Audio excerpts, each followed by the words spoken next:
Okay, मेरी आवाज आ रही है? आ रही है, वेरी गुड। आई होप अच्छे से आए, पर अब कर क्या सकते हैं। तो मुझे इवेलुएट करना था ये इंटीग्रल आई सब m, जो मैंने कहा था 1/2 पाई 0 to 2 पाई, इसको एडमिट करते हैं 0 to 2 pi, and then I had this cos raised t the whole raised power n। चलो, तो मैंने यूज किया ये कि e raised power cos of t can be written as e raised power iota t plus e raised power minus iota t divided by 2, जिसको मैं फिर binomial expansion से लिख सकता हूँ। और कोई है एडमिट, मैं लिख सकता हूँ फिर cos t raised to power m को summation k runs from 0 to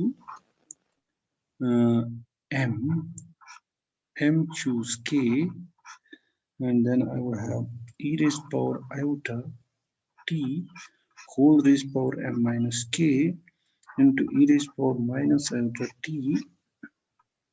whole raised power k। Of course यहाँ पे 1/2 raised to power m बाहर आ जाएगा। So then you can write it as 2 raised power m summation k runs from 0 to m sub k, m choose k, sorry, e raised to power, इसको यहाँ हम थोड़ा सा simplify कर सकते हैं, पावर सेम है तो you should get e raised power iota, यहाँ आ जाएगा माइनस के, चलो पहले लिखता हूँ m minus k into t into e raised power minus iota k t, और इकट्ठे लिखेंगे तो 1/2 raised to power m summation k runs from 0 to m choose k e raised to power iota, what should I get, 2m minus I think 2k into t। yes, ये इसका expression लिख सकते हैं इसको ऐसे। ओके, नाउ जब मैं इसको इंटीग्रेट करूंगा, as you can see, so I am जो है वो बन जाएगा, चूंकि सम है तो मैं सम को बाहर निकाल सकता हूँ, है ना। तो I can write it as 1/2 pi into 2 raised to power m, right? Then sum को भी बाहर निकालेंगे, summation k runs from 0 to m choose k, right? And then of course integral 0 to 2 pi e raised to power iota into m minus 2 sub k t dt, right? सब कुछ बाहर आ गया ये sum, क्योंकि sum of the integral of the sum is sum of the integral. अब as we can see, suppose if m is odd, if m is odd, right, उसका मतलब m minus 2k cannot be equal to 0, है ना। You cannot have an odd number minus an even number because k is of course क्या बोलते हैं a natural number, it runs from 0 to m, no issue, but this cannot be 0 अगर m odd है, और अगर ये 0 नहीं है तो ये 0 हो जाएगा। क्यों? क्योंकि फिर हो जाएगा, अगर मैं इसको इवेलुएट करूं, ये ऐसे ही है यहाँ पे ये फैक्टर, अगर मैं इसको इवेलुएट करूंगा, you will gate e raised power iota m minus 2k into t। of course you evaluate it from 0 to 2 pi, of course internal differentiation आएगी, वो मैटर नहीं करती, m minus 2k into iota, right? As you can see, now this is some integer, अब सब integer है और यहाँ आएगा 0 2 पाई, यानी ये बन जाएगा e raised power iota, यहाँ पर फैक्टर ऐसे ही जो भी है, तो you would have m minus 2k into 2 pi, right, minus e raised to power 0। देखिए ये और ये बराबर आएंगे हमेशा, you take any, मतलब it is some integer, so you take e raised power 2 pi l iota, मतलब इसको l नाम देंगे, so minus e raised power 0 would be 0 because this would be 1, this would be 1, दोनों 1 होंगे, है ना, because it would be cos of 2 pi, मतलब even multiple of pi, plus iota sine of even multiply, वो तो 0 होगा, even multiply by, यहाँ पर भी इवन मल्टीप्लाई बाय 1 होगा, सो 1 माइनस 1 इज 0. सो अगर m ऑड है तो if m is odd then this is equal to 0. if m is odd then अगर तुम ना भी लिखो समझ गए कि अगर m odd है तो मैं मान लूंगा im is equal to 0. अब सवाल है अगर m होता even. now if m is even तो क्या होगा, then I can write, we write m equal to 2n, so that im बन जाएगा equal to, क्या था अपना हिसाब, it was m over 2n है तो it should be 1 by 2 pi 2 raised to power 2n summation k runs from 0 to 2n k integral, क्या था अपना, 0 to 2 pi, okay, what was it, it was e raised power iota 2k minus 2n into t dt. Okay अब यहाँ पे एक ही situation, यहाँ पर भी वही सिचुएशन है, अगर ये इंटीजर है तो 2 पाई माइनस वो तो, लेकिन यहाँ पे ये 0 हो सकता है ना एक जगह, और जब ये 0 होगा तो ये 1 बन जाएगा, है ना, और 1 बन जाएगा तो सो दिस, नाउ मैं ऐसे ही लिखता हूँ, now 0 to 2 pi e raised power iota 2k minus 2nt dt is equal to 0, is equal to 0 if k is not equal to n. क्योंकि अगर k n नहीं है तो ये कोई इंटीजर होगा और फिर वही आर्गुमेंट चलेगा जो इससे पहले था, लेकिन अगर k n के बराबर है, but when k is equal to n, integral 0 to 2 pi e raised power iota 2k minus 2n t dt बन जाएगा 0 to 2 pi 1 dt, that is just equal to 2 pi. So यानी ये जो सम of integrals है उसमें सारे 0 हैं सिवाय एक, जब k n के बराबर होगा, therefore I m होगा in that case, which is the same thing as I 2n, है ना, is equal to 1 by 2 pi 2 raised to power 2n, और यहाँ आना चाहिए of course you would have 2n, यानी k जब n के बराबर होगा 2n n, और साथ में यहाँ आएगा 2 pi, वो हो जाएगा cancel, so it should be 1 by 2 raised to power 2n into 2n choose n. Okay, now that's a neat relation, है ना, और अगर मैं वापस इसको लिखूं in terms of m तो 2n की जगह m लिखना है ना, वैसे बेटर है 2n ही लिखें क्योंकि अदरवाइज हमें पता ही ये 0 है अगर ये इवन नहीं है. So okay, now that's an interesting, है ना, ये हमें basically अगर हम सोचें it has to do with the orthogonality of these e raised to power iota things. Okay, एक और हम करेंगे. ओके तो अगर हम अब ये जो हमने अभी लिखा, so we can do something else.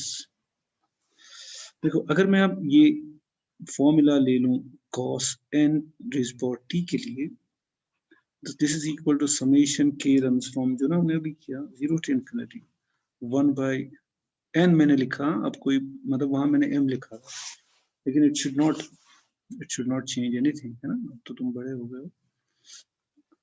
नाम में क्या रखा है, k runs from 0 to n, तो n की जगह m आएगा, it should be c2n, n choose k e raised power iota, मतलब यहां से हमने शुरू किया था ना ये, this is the formula.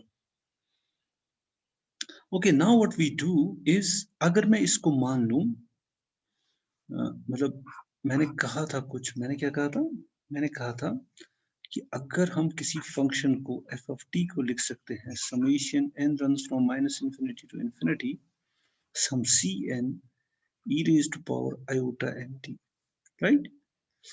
So then मतलब this is called a Fourier expansion. अब इसको भी मैं Fourier expansion मान सकता हूँ. मेरे ये cn है, यहाँ पर ना ये जो कोफिशिएंट है ये cn है, राइट। और ये मेरे है ना k को 0 देंगे तो यू विल गेट n, यानी पहले बात मतलब पहले you will get the highest power then the lowest power, है ना। तो नेगेटिव पावर्स भी आएंगे, है ना। ऑफ कोर्स जब k आएगा n से कम तो you will get negative powers, जैसे कि यहाँ पे होता है, नेगेटिव भी पॉजिटिव पावर्स भी आएंगे, because k runs from 0 to n और n पहले ही है। n 10 होगा तो k जब 0 होगा, 1 होगा, 3 होगा, 4 होगा तो ये नेगेटिव में जाएंगे फिर। So you will get a sum like this. तो I can think of it as a Fourier series. अब तुम कहोगे ये तो infinite sum है, अरे हम बाकी terms को zero मान लेंगे, हम मान लेंगे इसके इतने n जो coefficients हैं वो non zero हैं, बाकी coefficients zero है. So I can think of it as summation, चलो k runs from minus infinity to infinity, 1 by 2 raised to power n, है ना, you write it as nk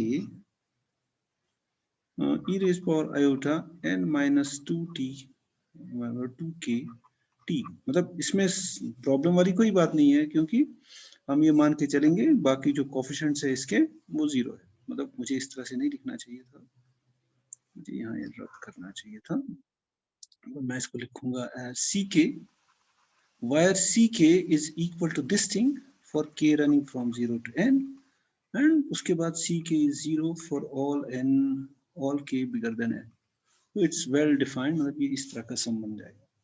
सो लेकिन जो पार्सेवाल है, पार्सेवाल कहता है फिर इन जो इनका जो सम होता है बाय पार्सेवाल्स फॉर्मूला, मतलब if I think of it as a Fourier series, तो अगर मैं इसको स्टार लिखूं, चलो मैं यहाँ लिखता हूँ स्टार, मतलब we can think of star as Fourier expansion of cos raised to power nt, then by Fourier, by Parseval's formula, जो भी है Parseval's formula कहता है कि अगर तुम इनका स्क्वायर करोगे, then by Parseval's formula ये कहता है summation k runs from minus infinity to infinity ck square is equal to 0 to, what was this, infinity, नहीं sorry, 0 to 2 pi f ft का स्क्वायर dt, और इन दिस केस ft जो है, in our case ft जो हमारा है वो है cos, वो है cos n t whole square dt, that's equal to 0 to 2 pi cos 2n t dt। लेकिन ये तो एक्चुअली फाइनाइट सम है ना, it is nothing but summation k runs from 0 to n, मतलब कोफिशिएंट्स क्यों ही तो हमें ऐड करना है, n choose k, but what is this, ये इवन है इसका पावर, है ना। सो दिस इज एक्चुअली, ये हमने अभी इवैल्यूएट किया था, किसके बराबर था ये, it was 1 by 2, it is 1 by 2 raised to power 2n, ये था 1 by 2 raised to power 2n, 2n choose n, यानी इट शुड बी इस तरह से। ओके हाँ, यहाँ मैं भूल गया, यहाँ स्क्वायर लगाना है इसका, है ना, पॉजिटिव है तो मॉड का कोई फर्क नहीं पड़ता, तो स्क्वायर। सो ये बन जाएगा, स्क्वायर जब करेंगे इट मीन्स समेशन, ये तो खैर बाहर आ जाएगा क्योंकि यहाँ k नहीं है, तो 1 by 2 raised to power 2n summation k runs from 0 to n, n choose k का square is equal to 1 by 2 raised to power n, 2n choose n, and of course this cancels out and we get some really interesting relation, identity among the जो ये binomial coefficients की identity है जो कि बड़ी जबरदस्त है, यानी ये कि summation k runs from 0 to n, n choose k का square is equal to 2n choose n, a nice relationship। तो हम ये ऐसे ही कर रहे थे, we are using these ideas of ना फूरियर सीरीज में, जब फाइनाइट होगा तो हम बहुत सारी चीजें कर सकते हैं, और ज्यादा चीजें तब हम कर सकते हैं जब हम एक्चुअल किसी पॉलिनोमियल को लें और उसको इवैल्यूएट करें on the boundary of the unit circle। So we would get something like a finite Fourier series, which is nothing but the trigonometric polynomial, जो कि मैंने इससे पहले ही कहा था. Now suppose we take a polynomial, जो कि हम अब करने जा रहे हैं. Suppose we take a polynomial p of z equal to some a0 plus a1z plus so on and so forth plus a sub n z raised power n, जिसको हम लिख सकते हैं of course summation k runs from 0 to n a sub k z raised power k. Okay, and if we restrict it to the unit circle, so let pz be a polynomial in z.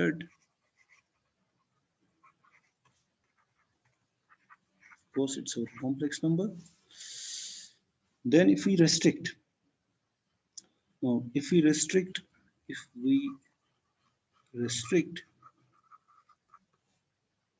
z to the unit circle, that is, अगर मैं z को मानता हूँ उसका modulus 1 है, then I get f of t, which is p of e raised to power iota t, because then z would be equal to e raised to power iota t, where t lies between 0 and 2 pi. Now that is the meaning of this thing, which can be written as summation, इसमें substitute करेंगे, so it would be summation k runs from 0 to n a sub k e raised to power iota t whole raised to power k, which is summation k runs from 0 to n a sub k e raised to power iota k t. And of course इसमें बहुत सारी चीजें हैं. देखो अब ये polynomial जो है, एक्चुअली जो पॉलिनोमियल है वो कभी भी पीरियोडिक फंक्शन नहीं होता, राइट? बट जब हम इस तरह से इसको लिखेंगे ना on the unit circle, it's a periodic function, it would repeat it is a period of 2 pi obviously.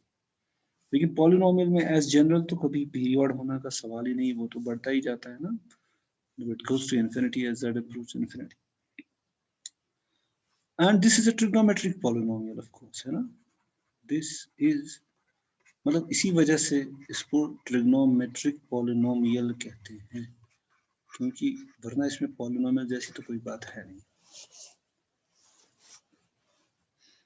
And its coefficients, of course, its coefficients will be given by अपना जो Fourier inversion है, यानी जब हम निकालते हैं Fourier series की, क्योंकि it's a sort of a finite Fourier series, its coefficients are given by, of course, a sub k is equal to f e raised to power iota kt, which is nothing but 1 by 2 pi integral 0 to 2 pi. फिर से मैं repeat करूंगा एक चीज, e raised power minus k iota k t dt, कि यहाँ पर √2 हो सकता है. देखो क्या होता है ना, कभी कभी इनर प्रोडक्ट में ही हम एडजस्ट करते हैं, या तो हम इनर प्रोडक्ट को रखें ऐसे, इनर प्रोडक्ट को डिफाइन ही करें f of t g of t bar dt, right, या फिर यहाँ पे √2 लगा दें, मतलब ये ऐसे ही एडजस्ट होता है, और यहाँ पे उसको खत्म कर दे, या यहाँ पे मतलब कुछ क्या करते हैं, यहाँ पर आधा आधा बांट देते हैं, लेकिन ओवरऑल आइडियाज पे कोई फर्क नहीं पड़ता. लेकिन हमने जो चूज किया है, हमने यहाँ कुछ नहीं रखा और यहाँ पे 1/2 रखा है. बट अगर तुम कहीं पे कुछ और देखो तो तुम उसको, वो गलत नहीं है, वो भी ठीक है. ओके, तो इसके कोएफिशिएंट्स हमें, now suppose we fix a complex number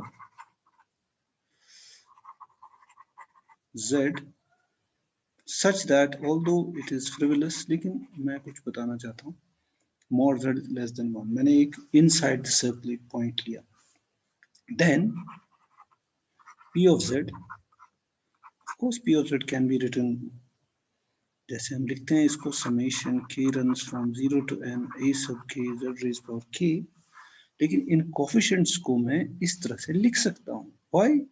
क्योंकि जब मैं इसको यूनिट सर्कल पे रिस्ट्रिक्ट करता हूँ, कोएफिशिएंट्स तो नहीं बदले ना, मतलब ये बदला, एक केस तो ऐसे ही थे ना.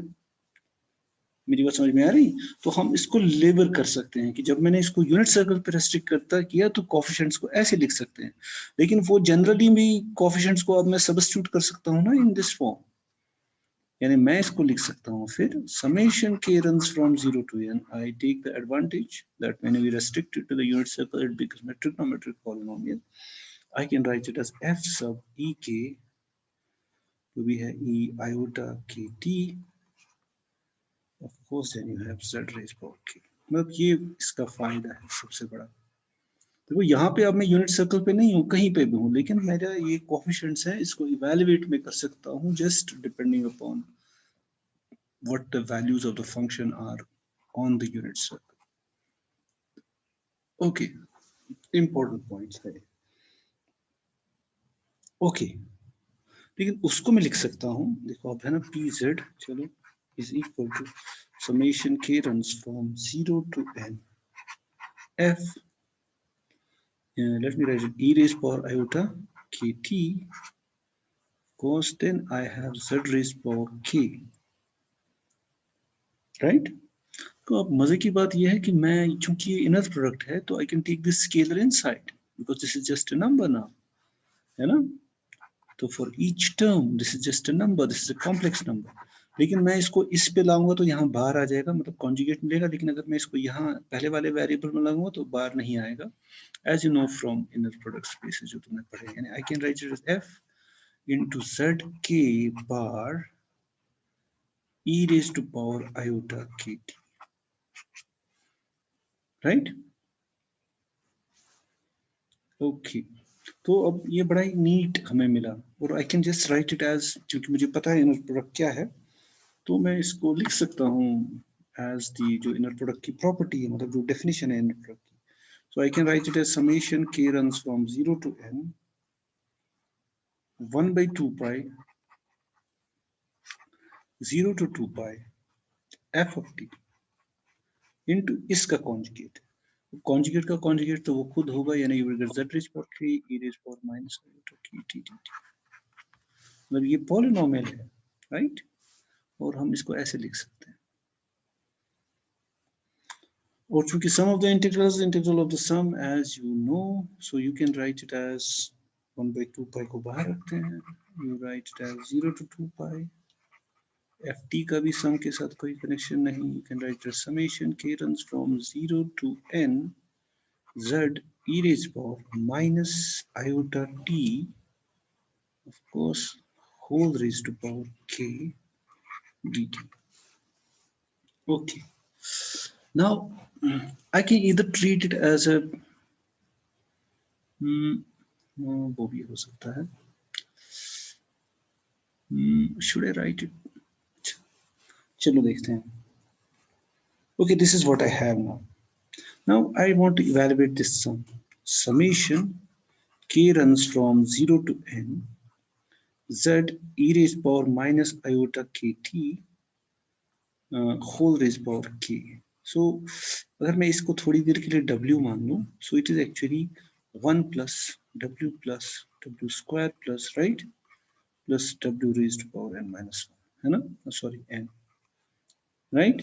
और अगर मैं ज्योमेट्रिक सीरीज का आइडिया यूज करूं, this should be 1 minus w raised power n plus 1 divided by 1 minus w, right? और अगर मैं यहाँ इसको सब्स्टिट्यूट करूं, राइट, यहाँ अगर मैं इसको सब्स्टिट्यूट करूं, ये बन जाएगा 1/2 पाई. ध्यान रखना, मतलब ये मैं अभी रफ कर रहा हूँ. So it is F T, मैं यहाँ इसको w ही रखता हूँ, ठीक है? So it would B F T into 1 minus w raised power n plus 1 divided by 1 minus w. वो होगा 1/2 pi into 0 to 2 pi, break करेंगे इसको, ft divide by 1 minus w plus whatever जो भी है 0 to w 0 to 2 pi.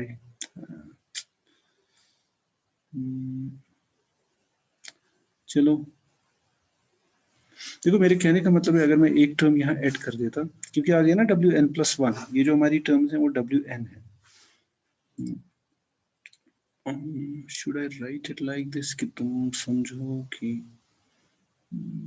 okay 2 pi wn+1 divided by 1 minus w, या तो मैं ऐसे करूं ft साथ में है, या फिर मैं यहीं पे एक टर्म बढ़ा दूं, यानी suppose it was like this, है ना, it is basically this thing. और अगर मैं इसको लिखूं w plus n raise power n plus 1, तो w raise power n plus 1 क्या होगा, वो होगा इसकी n प्लस 1 टर्म। और जब मैं उसके साथ इसका इनर प्रोडक्ट लाऊंगा मुझे पॉलिनोमियल का मिलेगा an प्लस कॉफिशिएंट, लेकिन an प्लस कॉफिशिएंट वहां है ही नहीं, तो इट शुड बी 0। मेरे कहने का मतलब है ये जो ये वाला इंटीग्रल होगा ना, जब मैं इसको करूंगा, क्या बोलते हैं, सपोज इसके n प्लस 1 टर्म्स होते हैं, मेरे कहने का मतलब है, लेट मी, हाँ बेटर वही है, suppose it was a geometric series और ये जा रही है, और मतलब यू फिर होगा ना तुम्हारा w n plus 1 so on and so fourth. अब अगर तुम इसका सम करोगे फिर n टर्म्स का, क्योंकि ये 0 है, पूरा सम अगर करेंगे तो it would be 1 minus w raise power n plus 1।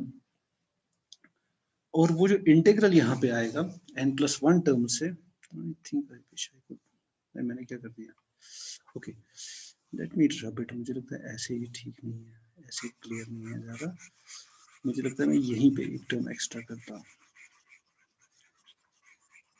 What I am trying to say, ये जो यहाँ पे सम है, ये जो यहाँ पे इनर प्रोडक्ट है ना, let me write it as this,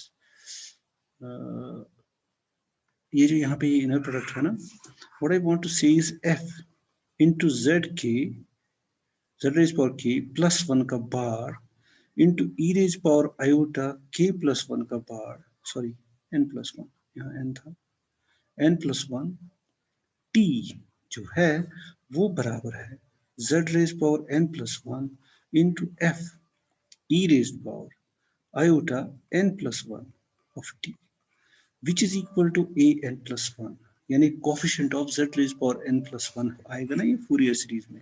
लेकिन मेरा जो पॉलिनोमियल है वो है degree of degree n, so this has to be 0, क्योंकि मैंने जो माना है पॉलिनोमियल वो है मेरा f of z is equal to a0 plus a1z। I can then write it as a n z raised power n plus a sub 0 into z raised power n plus 1 plus so on and so forth। मतलब मैं इसको 0 मान सकता हूँ, यानी जो मेरा यहाँ से ये ना, ये जो टर्म है यहाँ, इसका मतलब हुआ कि अगर मैं इसको लिखूं यहाँ पे, इसको एक टर्म बढ़ा दूं, तो वो जो उसका जो कोफिशिएंट है, यानी ये जो होगा वो 0 होगा। So by that I want to conclude this, उससे मैं ये नतीजा निकालना चाहता हूं कि summation k runs from 0 to n z e raised power minus iota t whole raised power k is nothing but 1 minus z e raised power minus iota t, यानी it is just like summation k runs from, या तो मैं ऐसे सोचूं कि ये geometric series है जिसकी बाकी सारी टर्म z है, so it is like r raised power k, वो होगा उसका सम, या फिर वो होगा 1 माइनस आर रेज पर के प्लस 1, लेकिन चूंकि यहाँ वो इनर प्रोडक्ट में आएगा आर रेज पर के प्लस 1 के साथ, जब इसका इनर प्रोडक्ट करेंगे तो वो आएगा a plus a n plus 1 on the left hand side, और ऑफ कोर्स वो 0 होगा क्योंकि ये polynomial of degree n plus 1। So taking all this into consideration,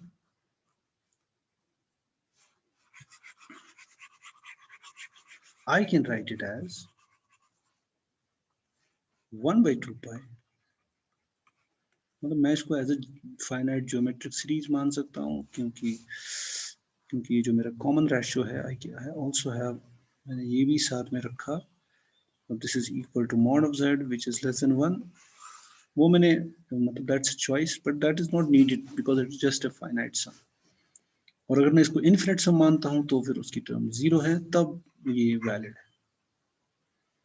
okay, but मतलब just think of it as a finite sum, but जो मैंने कहा कि जब उसके nth प्लस 1th टर्म का इनर प्रोडक्ट होगा वो 0 होगा, तो हमारे लिए सिर्फ बचेगा ये 1 minus z e raised power minus iota t dt।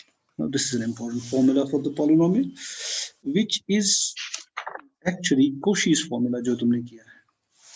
अगर हम इसको अभी थोड़ा रीफॉर्म करेंगे, थोड़ा इसको, यानी I got p of z is equal to 1 by 2 pi 0 to 2 pi, लेकिन f of t जो है वो है actually p of e raised power iota t divide by 1 minus z minus है e raised power minus iota t dt। So this looks somewhat like a Cauchy's formula. Actually it is the Cauchy's formula जो complex analysis में है. वो कैसे? अगर हम right hand side integral में वापस सब्स्टिट्यूट करें, w को करें e raised power iota t, और हमें पता है t goes from 0 to 2 pi, right?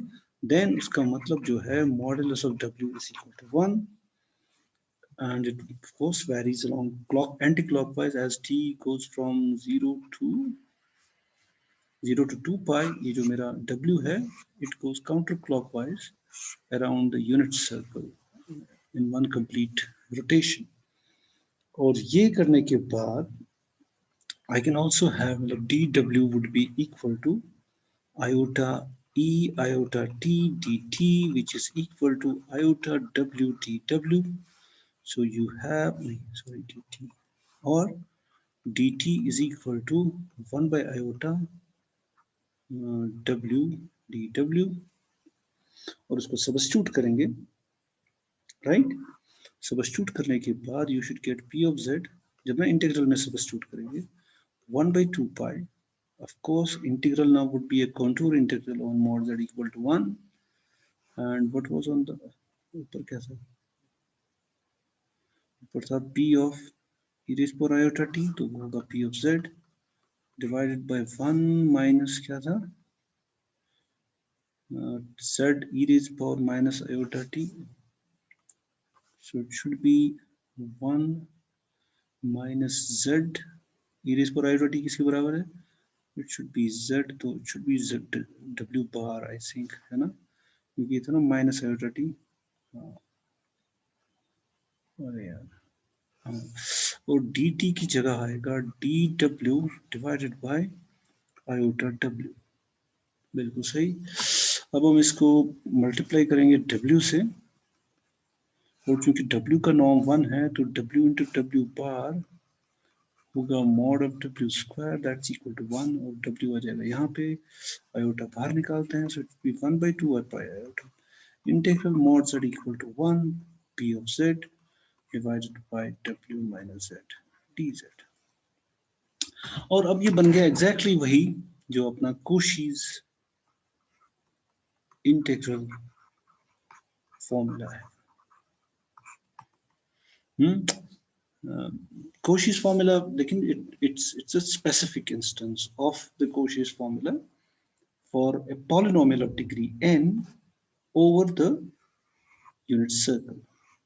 लेकिन मेरे हिसाब से इसमें एडवांटेजेस है. ये इसमें थोड़ा सा एक चीज जो इम्पोर्टेंट है, मतलब एक्स्ट्रा हमें जो मिलता है according to me would be that जो हमारा z की चॉइस है, we have got better choices than जो वहाँ पे for an arbitrary analytic function. Analytic function के लिए तो ये true है obviously, pz are analytic उसके लिए भी true है, लेकिन यहाँ हम जिस रास्ते से आए वो था we used the orthogonality of these exponential functions. Then how could we define them on the units on the circle?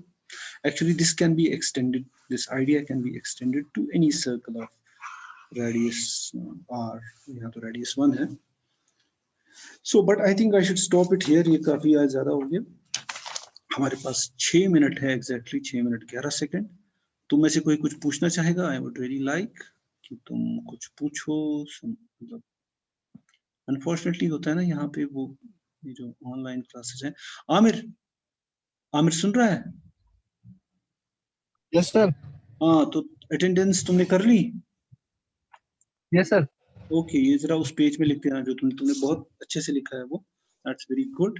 लेकिन मुझे पता नहीं आज कितने स्टूडेंट्स हैं, इससे मुझे पता चलेगा ना. आज है 23 स्टूडेंट्स. ठीक है.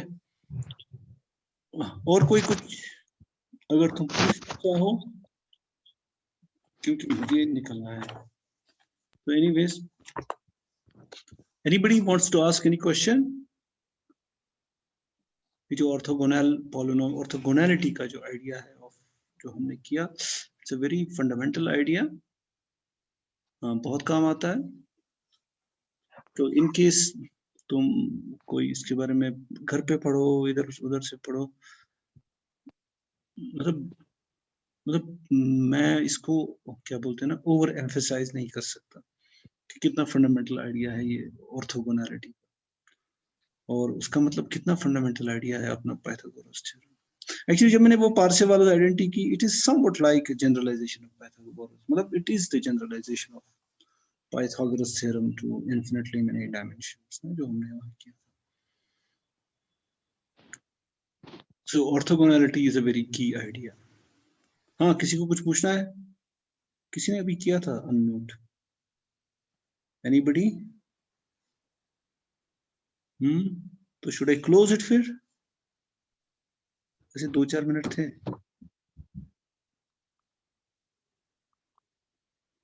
Should I close it? करूं Yes. फिर? ओके, खुदा हाफिज। तो मैं इसको Yes, बंद sir. करता हूँ।